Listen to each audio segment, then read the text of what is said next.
heads the IMD Centre for Future Readiness, and you've just come up with your latest results on this. So who is ready and poised for change?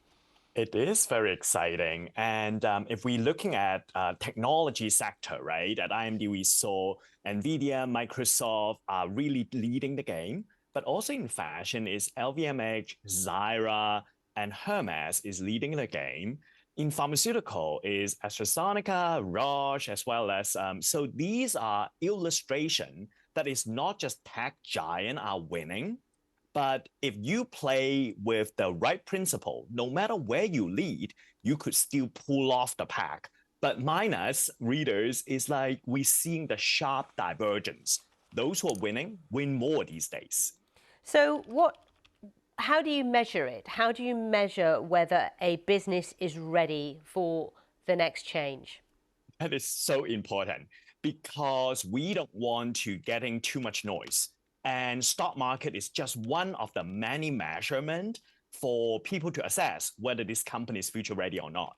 So think about almost like credit scorecard for future readiness. So we're looking at whether a company can perform today, revenue and bottom line, but also are they investing aggressively in the future and scaling up new business model? Doing both at the same time is so important these days. And who are you worried about? Who is on the verge of a Kodak moment? Oh my gosh, if you're looking across the ranking, those at the mid-tier or towards the low end, we see these are the company kind of going through, almost like crisis after crisis. So in the technology sector, because of the slow growth in China, but because also the constraint of getting access to Western technologies, some of these tech companies, e-commerce company like JD.com, historically are really strong. They fall back more and more.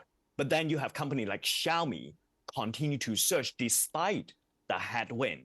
So I thought this ranking is really empowering. It's like, we are facing the same uncertainty, but some company can turn it around when other companies sort of fall behind. Interesting. Well, thank you so much for talking to us about your latest results. It is really fascinating, Professor Howard Yu there.